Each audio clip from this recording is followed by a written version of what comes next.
श्रीमद् भगवद गीता अथाष्टमोऽध्याय।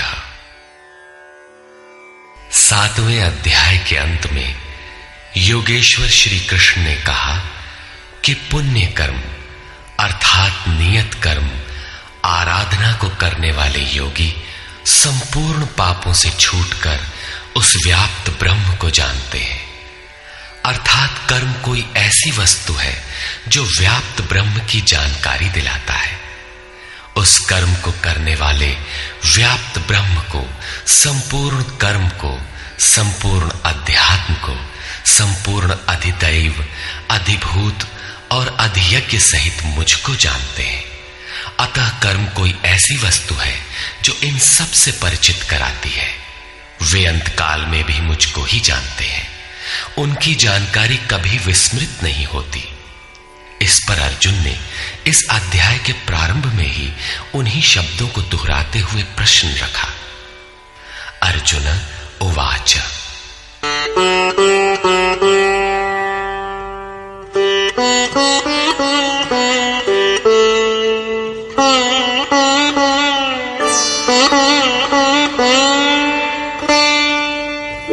किं तद्ब्रह्म किमध्यात्मम् किं कर्म पुरुषोत्तम अधिभूतं च किं प्रोक्तम् अधिदैवं किमुच्यते। हे पुरुषोत्तम, वो ब्रह्म क्या है, अध्यात्म क्या है, कर्म क्या है, अधिभूत तथा अधिदैव किसे कहा जाता है? अधियज्ञः कथं कोत्र देहेऽस्मिन् मधुसूदन प्रयाणकाले च कथं ज्ञेयोऽसि नियतात्मभिः। हे मधुसूदन, यहां अधियज्ञ कौन है और वह इस शरीर में कैसे है? सिद्ध है कि अधियज्ञ अर्थात यज्ञ का अधिष्ठाता कोई ऐसा पुरुष है जो मनुष्य शरीर के आधार वाला है। समाहित चित्त वाले पुरुषों द्वारा अंत समय में आप किस प्रकार जानने में आते हैं? इन 7 प्रश्नों का क्रम से निर्णय देने के लिए योगेश्वर श्री कृष्ण बोले। श्री भगवान उवाच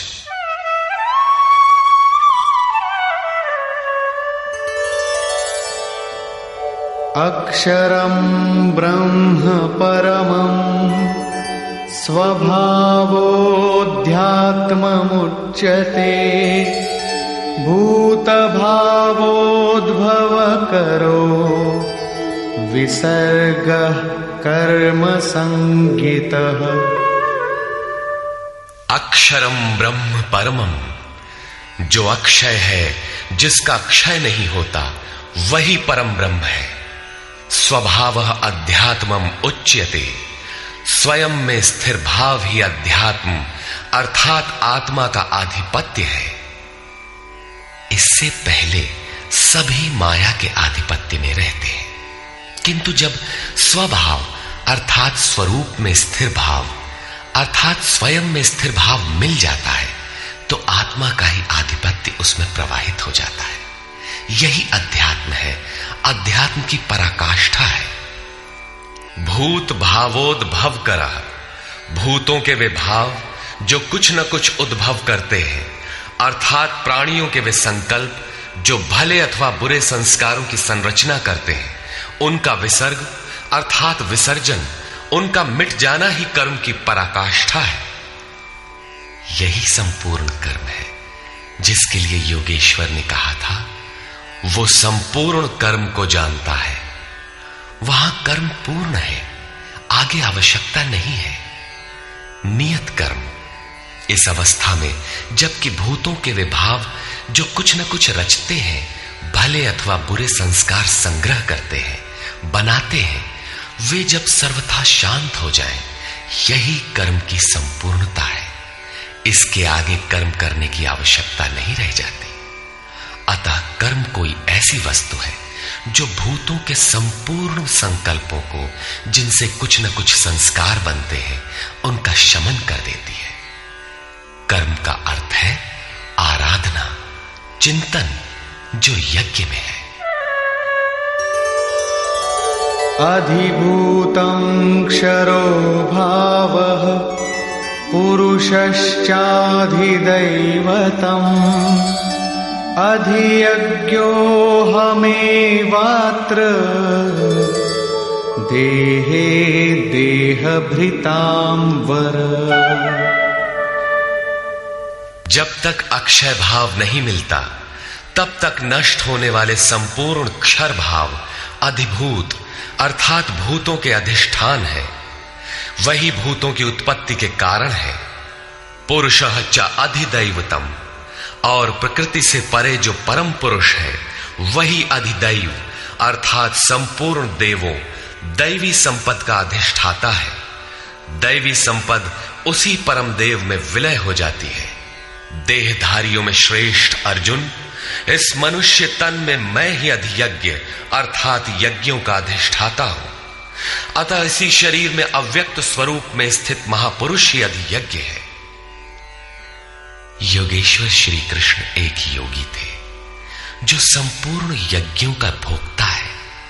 अंत में यज्ञ उसमें प्रवेश पा जाते हैं, वही परम स्वरूप मिल जाता है। इस प्रकार अर्जुन के 6 प्रश्नों का समाधान हुआ। अब अंतिम प्रश्न कि अंत काल में कैसे आप जानने में आते हैं जो कभी विस्मृत नहीं होते।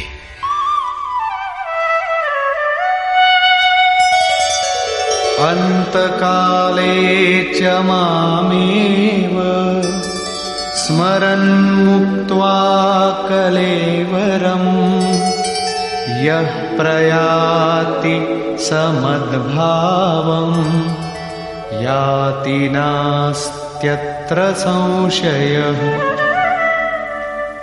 योगेश्वर श्री कृष्ण कहते हैं, जो पुरुष अंतकाल में अर्थात मन के निरोध और विलय काल में मेरा ही स्मरण करते हुए शरीर के संबंध को छोड़ अलग हो जाता है, वो मद्भावम साक्षात मेरे स्वरूप को प्राप्त होता है। इसमें संशय नहीं है। शरीर का निधन शुद्ध अंतकाल नहीं है। मरने के बाद भी शरीरों का क्रम पीछे लगा रहता है। संचित संस्कारों की सतह के मिट जाने के साथ ही मन का निरोध हो जाता है, और वो मन भी जब विलय हो जाता है तो वहीं पर अंतकाल है, जिसके बाद शरीर धारण नहीं करना पड़ता। ये क्रियात्मक है, केवल कहने से वार्ताक्रम से समझ में नहीं आता।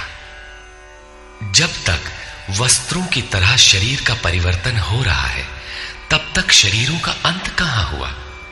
मन के निरोध और निरुद्ध मन के भी विलय काल में जीते जी शरीर के संबंधों का विच्छेद हो जाता है। यदि मरने के बाद ही यह स्थिति मिलती तो श्री कृष्ण भी पूर्ण नहीं होते। उन्होंने कहा कि अनेक जन्म के अभ्यास से प्राप्ति वाला ज्ञानी साक्षात मेरा स्वरूप है। मैं वह हूं और वह मुझ में है। लेश मात्र भी उसमें और मुझ में अंतर नहीं है। यह जीते जी प्राप्ति है। जब फिर कभी शरीर न मिले, वही शरीरों का अंत है। ये तो वास्तविक शरीरांत का चित्रण हुआ, जिसके पश्चात जन्म नहीं लेना पड़ता है। दूसरा शरीरांत मृत्यु है, जो लोक प्रचलित है, किंतु इस शरीरांत के पश्चात पुनः जन्म लेना पड़ता है।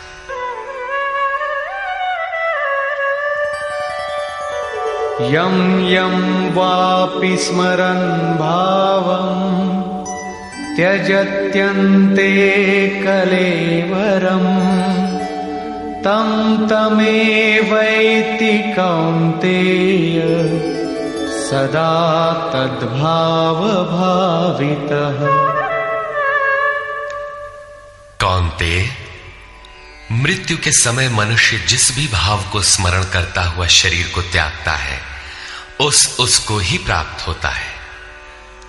तब तो बड़ा सस्ता सौदा है। आजीवन मौज करें, मरने लगे तो भगवान का स्मरण कर लेंगे। किंतु श्री कृष्ण कहते हैं, ऐसा होता नहीं। सदा तद्भाव भावितः, उस ही भाव का चिंतन कर पाता है जैसा जीवन भर किया है। वही विचार बरबस आ जाता है जिसका जीवन भर अभ्यास किया गया है, अन्यथा नहीं हो पाता। तस्मात् सर्वेषु कालेषु मामनुस्मर युध्य च मय्यर्पितमनो बुद्धिः मामे वैश्यस्य संशयम्। इसलिए अर्जुन, तू हर समय मेरा स्मरण कर और युद्ध कर। मुझ में अर्पित मन और बुद्धि से युक्त होकर तो निसंदेह मुझे ही प्राप्त होगा। निरंतर चिंतन और युद्ध एक साथ कैसे संभव है?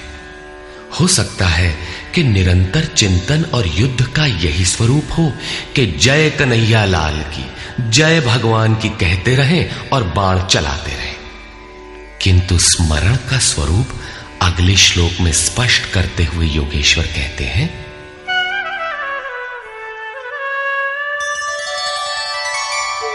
अभ्यास योग युक्तेन चेतसा नान्यगामिना परमं पुरुषं दिव्यं याति पार्थानुचिन्तयन्।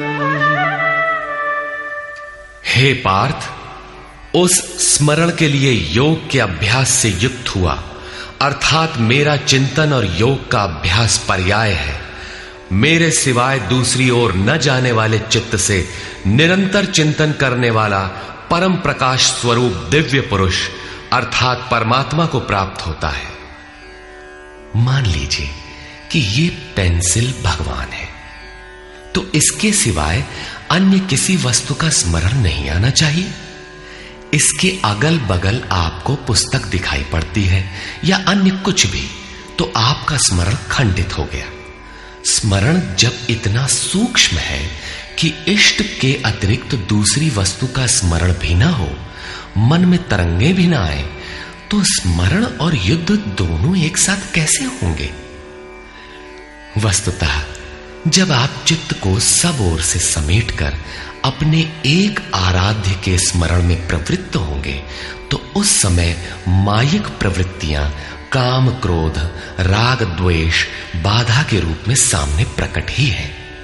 आप स्मरण करेंगे किंतु वे आपके अंदर उद्वेग पैदा करेंगे। आपका मन स्मरण से चलायमान करना चाहेंगे। इन बाह्य प्रवृत्तियों का पार पाना ही युद्ध है। निरंतर चिंतन द्वारा ही इनका अंत किया जाता है। इसलिए निरंतर चिंतन के साथ ही युद्ध संभव है। गीता का एक भी श्लोक बाह्य मारकाट का समर्थन नहीं करता। चिंतन किसका करें, इस पर कहते हैं, कविं पुराणमनुशासितारम् अणोरणीयां समनुस्मरेत्यः सर्वस्य धातारमचिन्त्य रूपम् आदित्यवर्णं तमस परस्तात्।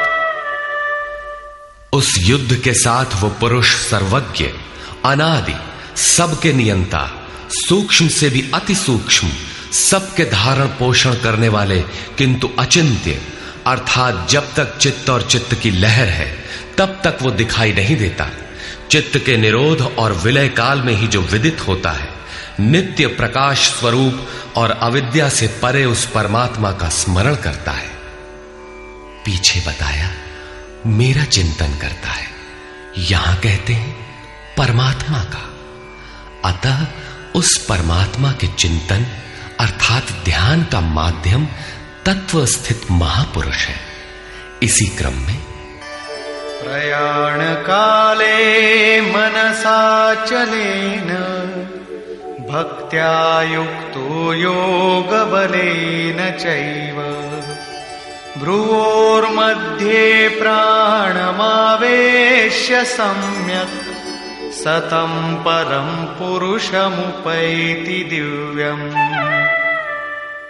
जो निरंतर उस परमात्मा का स्मरण करता है वो भक्ति युक्त पुरुष प्रयाण काले मन के विलीन अवस्था काल में योग बल से अर्थात उसी नियत कर्म के आचरण द्वारा भ्रिकुटी के मध्य में प्राण को भली प्रकार स्थापित करके अर्थात प्राण अपान को भली प्रकार सम करके न अंदर से उद्वेग पैदा हो न बाह्य संकल्प कोई लेने वाला हो, सत रज तम भली प्रकार शांत हो, सुरत इष्ट में ही स्थित हो, उस काल में वो अचल मन अर्थात स्थिर बुद्धि वाला पुरुष उस दिव्य पुरुष परमात्मा को प्राप्त होता है। सतत स्मरणीय है कि उसी एक परमात्मा की प्राप्ति का विधान योग है। उसके लिए नियत क्रिया का आचरण ही योग क्रिया है, जिसका सविस्तार वर्णन योगेश्वर ने 4वें व 6वें अध्याय में किया है। अभी उन्होंने कहा निरंतर मेरा ही स्मरण कर। कैसे करें? तो इसी योग धारणा में स्थिर रहते हुए करना है। ऐसा करने वाला दिव्य पुरुष को ही प्राप्त होता है जो कभी विस्मृत नहीं होता। यहां इस प्रश्न का समाधान हुआ कि आप प्रयाण काल में किस प्रकार जानने में आते हैं। पाने योग्य पद का चित्र देखें जो गीता में स्थान स्थान पर आया है। यदक्षरं वेदविदो वदन्ति विशन्ति यद्यतयो वीतरागाः यदिच्छन्तो ब्रह्मचर्यं चरन्ति तत्ते पदं संग्रहेण प्रवक्ष्ये।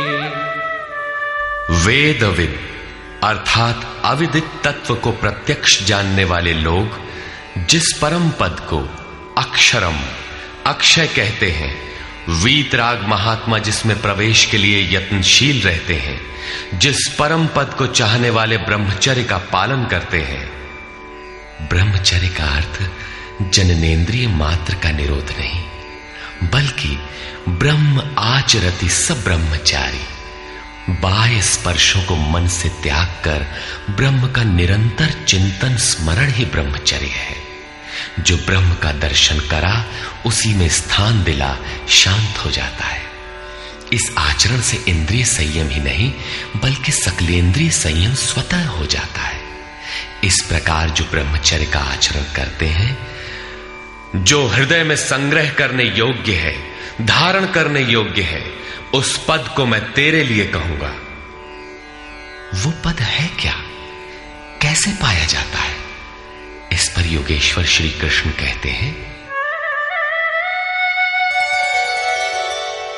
सर्वद्वाराणि संयम्य मनोहृदि निरुध्य च मूर्ध्याधायात्मनः प्राणम् आस्थितो योगधारणा। सब इंद्रियों के दरवाजों को रोककर अर्थात वासनाओं से अलग रहकर मन को हृदय में स्थित करके ध्यान हृदय में ही धरा जाता है, बाहर नहीं। पूजा बाहर नहीं होती। और प्राण अर्थात अंतःकरण के व्यापार को मस्तिष्क में निरोध कर योग धारणा में स्थित होकर योग को धारण किए रहना है, दूसरा तरीका नहीं है। इस प्रकार स्थित होकर ओमित्येकाक्षरं ब्रह्म व्याहरन् मामनुस्मरन् यः प्रयाति त्यजन् देहं स याति परमां गतिम्। जो पुरुष ओम इति ओम इतना ही जो अक्षय ब्रह्म का परिचायक है, उसका जाप तथा मेरा स्मरण करता हुआ शरीर का त्याग कर जाता है, वो पुरुष परम गति को प्राप्त होता है। श्री कृष्ण एक योगेश्वर परम तत्व में स्थित महापुरुष सद्गुरु थे। योगेश्वर श्री कृष्ण ने बताया कि ओम अक्षय ब्रह्म का परिचायक है, तू उसका जप कर और ध्यान मेरा कर। प्राप्ति के हर महापुरुष का नाम वही होता है जिसे वो प्राप्त है, इसलिए नाम ओम का बताया और रूप अपना। योगेश्वर ने कृष्ण कृष्ण जपने का निर्देश नहीं दिया। कालांतर में भावुकों ने उनका भी नाम जपना आरंभ कर दिया और अपनी श्रद्धा के अनुसार उसका फल भी पाते हैं। जैसा कि मनुष्य की श्रद्धा जहां टिक जाती है, वहां मैं ही उसकी श्रद्धा को पुष्ट करता तथा मैं ही फल का विधान भी करता हूं। श्री कृष्ण ओम पर बल देते हैं। ओहम स ओम, अर्थात वो सत्ता मेरे भीतर है। ये ओम भी उस परम सत्ता का परिचय देकर शांत हो जाता है। वास्तव में उस प्रभु के अनंत नाम है, किंतु जप के लिए वही नाम सार्थक है जो छोटा हो, श्वास में ढल जाए और एक परमात्मा का ही बोध कराता हो। उससे भिन्न अनेक देवी देवताओं की अविवेकपूर्ण कल्पना में उलझाकर लक्ष्य से दृष्टि न हटा दे। प्रारंभिक साधक नाम तो जपते हैं, किंतु महापुरुष के स्वरूप का ध्यान करने में हिचकते हैं। वे अपनी अर्जित मान्यताओं का पूर्वाग्रह छोड़ नहीं पाते। वे किसी अन्य देवता का ध्यान करते हैं जिसका योगेश्वर श्री कृष्ण ने निषेध किया है। अतः पूर्ण समर्पण के साथ किसी अनुभवी महापुरुष की शरण लें। पुण्य पुरुषार्थ सबल होते ही कुतर्कों का शमन और यथार्थ क्रिया में प्रवेश मिल जाएगा। योगेश्वर श्री कृष्ण के अनुसार इस प्रकार ओम के जप और परमात्म स्वरूप सद्गुरु के स्वरूप का निरंतर स्मरण करने से मन का निरोध और विलय हो जाता है और उसी क्षण शरीर के संबंध का त्याग हो जाता है। केवल मरने से शरीर पीछा नहीं छोड़ता। अनन्यचेता सततम यो मां स्मरति नित्यशः तस्याहं सुलभः पार्थ नित्ययुक्तस्य योगिनः। मेरे अतिरिक्त और कोई चित्त में है ही नहीं। उस अन्य किसी का चिंतन न करता हुआ अर्थात अनन्य चित्त से स्थिर हुआ जो अनवरत मेरा स्मरण करता है, उस नित्य मुझसे युक्त योगी के लिए मैं सुलभ हूं।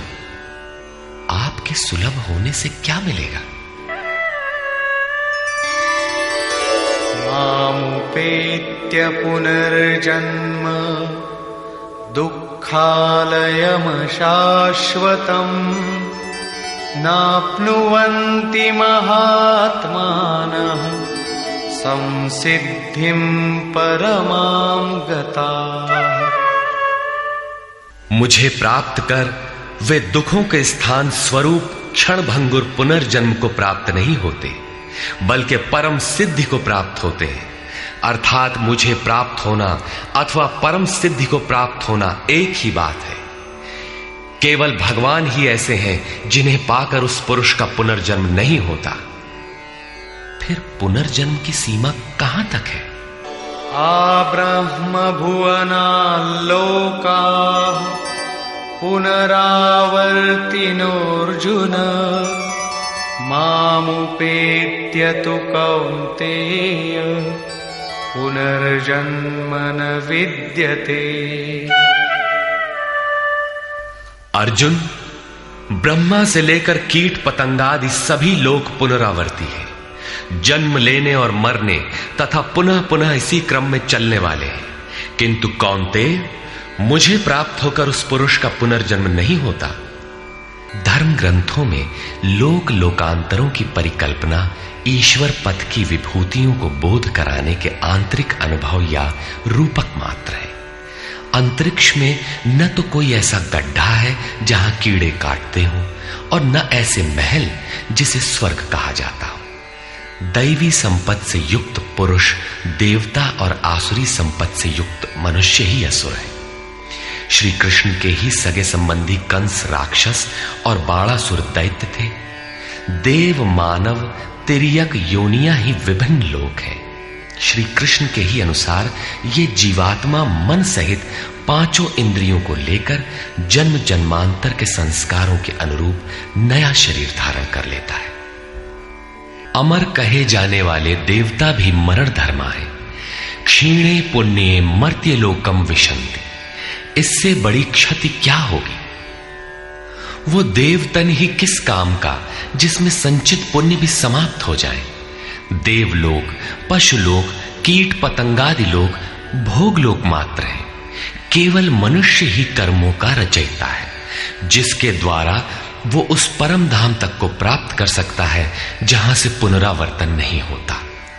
यथार्थ कर्म का आचरण करके मनुष्य देवता बन जाए, ब्रह्मा की स्थिति प्राप्त कर ले, किंतु वो पुनर्जन्म से तब तक नहीं बच सकता जब तक कि मन के निरोध और विलय के साथ परमात्मा का साक्षात्कार करके उसी परम भाव में स्थित न हो जाए। उसका पुनर्जन्म नहीं होना है, किंतु इस अव्यक्त स्थिति से पूर्व जब तक उसके पास अपनी बुद्धि है, जब तक वो ब्रह्मा है, वो पुनर्जन्म की परिधि में ही है। इन्हीं तथ्यों पर प्रकाश डालते हुए योगेश्वर श्री कृष्ण कहते हैं, सहस्रयुग पर्यन्तम् अहर्यद् ब्रह्मणो विदुः रात्रिं युग सहस्रान्ताम् तेहोरात्रविदो जनाः। जो 1000 चतुर्युगों की ब्रह्मा की रात्रि और 1000 चतुर्युगों के उसके दिन को साक्षात जानते हैं, वे पुरुष समय के तत्व को यथार्थ जानते हैं।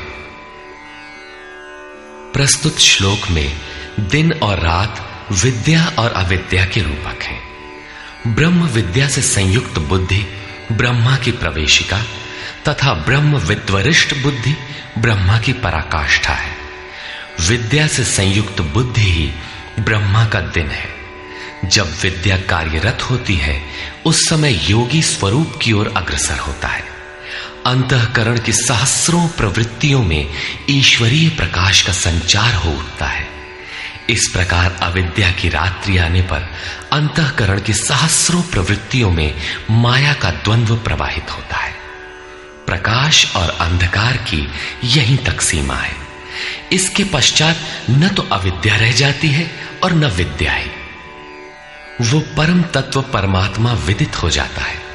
जो इसे तत्व से भली प्रकार जानते हैं वे योगी जन काल के तत्व को जानने वाले हैं कि कब अविद्या की रात होती है, कब विद्या का दिन आता है, काल का प्रभाव कहां तक है अथवा समय कहां तक पीछा करता है। प्रारंभिक मनीषी अंतःकरण को चित्त अथवा कभी कभी केवल बुद्धि कहकर संबोधित करते थे। कालांतर में अंतःकरण का विभाजन मन, बुद्धि, चित्त और अहंकार की 4 प्रमुख वृत्तियों में किया गया। वैसे अंतःकरण की प्रवृत्तियां अनंत हैं। बुद्धि के अंतराल में ही अविद्या की रात्रि होती है और उसी बुद्धि में विद्या का दिन भी होता है। यही ब्रह्मा की रात्रि और दिन है। जगत रूपी रात्रि में सभी जीव अचेत पड़े हैं।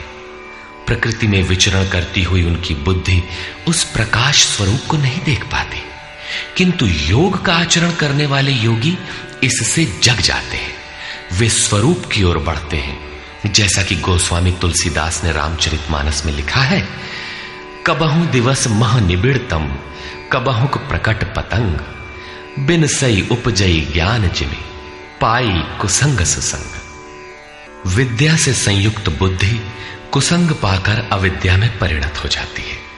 पुनः सुसंग से विद्या का संचार उसी बुद्धि में हो जाता है। ये उतार चढ़ाव पूर्ति पर्यंत लगा रहता है। पूर्ति के पश्चात न बुद्धि है न ब्रह्मा, न रात रहती है न दिन। यही ब्रह्मा के दिन रात का रूपक है। न हजारों साल की लंबी रात होती है, न हजारों चतुर्युग का दिन ही होता है, और न कहीं कोई 4 मुंह वाला ब्रह्मा ही है।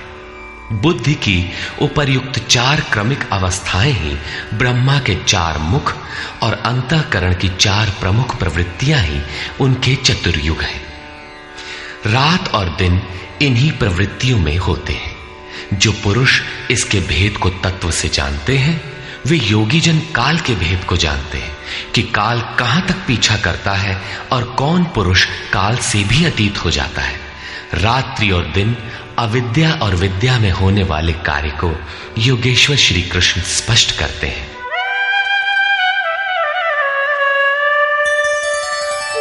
अव्यक्ताद्व्यक्तयः सर्वाः प्रभवन्त्यः रागमे रात्र्यागमे प्रलीयन्ते तत्रैवाव्यक्तसंज्ञके। ब्रह्मा के दिन के प्रवेश काल में अर्थात विद्या, दैवी संपत्ति के प्रवेश काल में संपूर्ण प्राणी अव्यक्त बुद्धि में जागृत हो जाते हैं और रात्रि के प्रवेश काल में उसी अव्यक्त अदृश्य बुद्धि में जागृति के सूक्ष्म तत्व अचेत हो जाते हैं। वे प्राणी अविद्या की रात्रि में स्वरूप को स्पष्ट देख नहीं पाते, किंतु उनका अस्तित्व रहता है। जागृत होने और अचेत होने का माध्यम यह बुद्धि है जो सब में अव्यक्त रहती है, दृष्टिगोचर नहीं है। भूतग्रामः स एवायम् भूत्वा भूत्वा प्रलीयते रात्र्यागमे वश पार्थ प्रभवत्यः रागमे। हे पार्थ, सब प्राणी इस प्रकार जागृत होकर प्रकृति से विवश होकर अविद्या रूपी रात्रि के आने पर अचेत हो जाते हैं। वे नहीं देख पाते कि हमारा लक्ष्य क्या है। दिन के प्रवेश काल में वे पुनः जागृत हो जाते हैं। जब तक बुद्धि है तब तक इसके अंतराल में विद्या और अविद्या का क्रम चलता रहता है, तब तक वो साधक ही है। परस्तस्मात्तु भावोऽन्यो व्यक्तो व्यक्तात् सनातनः यः सः सर्वेषु भूतेषु नश्यत्सु न विनश्यति। एक तो ब्रह्मा अर्थात बुद्धि अव्यक्त है, इंद्रियों से दिखाई नहीं पड़ती, और इससे भी परे सनातन अव्यक्त भाव है जो भूतों के नष्ट होने पर भी नष्ट नहीं होता। अर्थात विद्या में सचेत और अविद्या में अचेत, दिन में उत्पन्न और रात्रि में विलीन भावों वाले अव्यक्त ब्रह्मा के भी मिट जाने पर वो सनातन अव्यक्त भाव मिलता है जो नष्ट नहीं होता। बुद्धि में होने वाले उक्त दोनों उतार चढ़ाव जब मिट जाते हैं तब सनातन अव्यक्त भाव मिलता है जो मेरा परम धाम है। जब सनातन अव्यक्त भाव प्राप्त हो गया तो बुद्धि भी उसी भाव में रंग जाती है, उसी भाव को धारण कर लेती है। इसलिए वो बुद्धि स्वयं तो मिट जाती है और उसके स्थान पर सनातन अव्यक्त भाव ही शेष बचता है।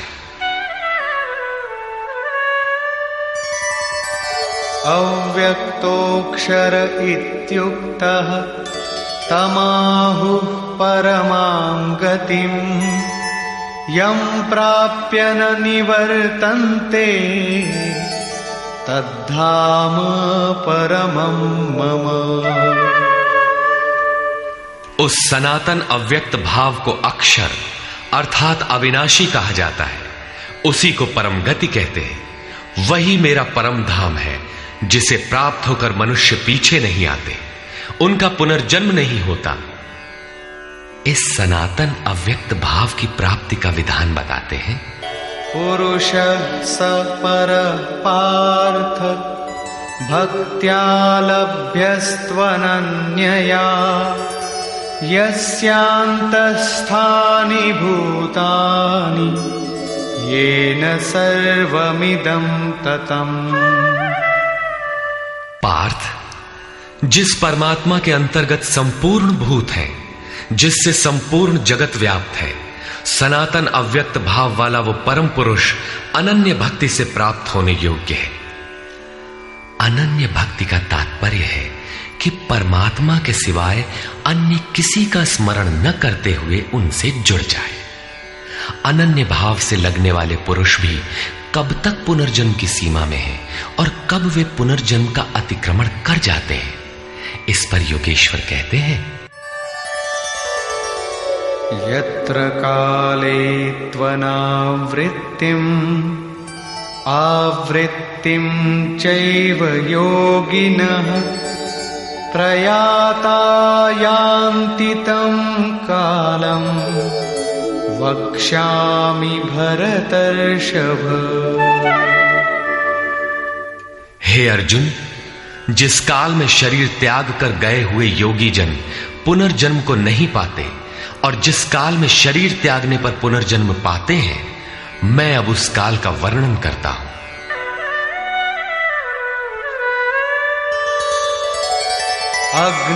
अग्निर्ज्योतिरः शुक्लः षण्मासा उत्तरायणम् तत्र प्रयाता गच्छन्ति ब्रह्मविदो जनाः। शरीर संबंध का त्याग करते समय जिसके समक्ष ज्योतिर्मय अग्नि जल रहा हो, दिन का प्रकाश फैला हो, सूर्य चमक रहा हो, शुक्ल पक्ष का चंद्र बढ़ रहा हो, उत्तरायण का निरभ्र और सुंदर आकाश हो, उस काल में प्रयाण करने वाले ब्रह्मवेत्ता योगी जन ब्रह्म को प्राप्त होते हैं। अग्नि ब्रह्म तेज का प्रतीक है, दिन विद्या का प्रकाश है, शुक्ल पक्ष निर्मलता का द्योतक है, विवेक, वैराग्य, शम, दम, तेज और प्रज्ञा ये षडैश्वर्य ही षण्मास है। ऊर्ध्व रेता स्थिति ही उत्तरायण है। प्रकृति से सर्वथा परे इस अवस्था में जाने वाले ब्रह्मवेत्ता योगी जन ब्रह्म को प्राप्त होते हैं। उनका पुनर्जन्म नहीं होता, किंतु अनन्य चित्त से लगे हुए योगी जन यदि इस आलोक को प्राप्त नहीं कर पाए, जिनकी साधना अभी पूर्ण नहीं, उनका क्या होता है? इस पर कहते हैं, धूमो रात्रिस्तथा कृष्णः षण्मासा दक्षिणायनम् तत्र चान्द्रमसं ज्योतिः योगी प्राप्य निवर्तते। जिसके प्रयाण काल में धुआं फैल रहा हो, योगाग्नि हो, अग्नि यज्ञ प्रक्रिया में पाए जाने वाले अग्नि का स्वरूप है, किंतु धुएं से आच्छादित हो, अविद्या की रात्रि हो, अंधेरा हो, कृष्ण पक्ष का चंद्रमा क्षीण हो रहा हो, कालिमा का बाहुल्य हो, षड विकारों अर्थात काम, क्रोध, लोभ, मोह, मद और मत्सर से युक्त दक्षिणायन अर्थात बहिर्मुखी हो, जो परमात्मा के प्रवेश से अभी बाहर है, उस योगी को पुनः जन्म लेना पड़ता है। तो क्या शरीर के साथ उस योगी की साधना नष्ट हो जाती है? इस पर योगेश्वर श्री कृष्ण कहते हैं, शुक्ल कृष्णे गति हेते जगतः शाश्वते मते एकया यात्यनावृत्तिम् अन्यया वर्तते पुनः। उपर्युक्त शुक्ल और कृष्ण दोनों प्रकार की गतियां जगत में शाश्वत हैं, अर्थात साधन का कभी विनाश नहीं होता। एक अर्थात शुक्ल अवस्था में प्रयाण करने वाला पीछे न आने वाली परम गति को प्राप्त होता है, और दूसरी अवस्था में जिसमें क्षीण प्रकाश तथा अभी कालिमा है, ऐसी अवस्था को गया हुआ पीछे लौटता है, जन्म लेता है। जब तक पूर्ण प्रकाश नहीं मिलता तब तक उसे भजन करना है। प्रश्न पूर्ण हुआ। अब इसके लिए साधन पर पुनः बल देते हैं।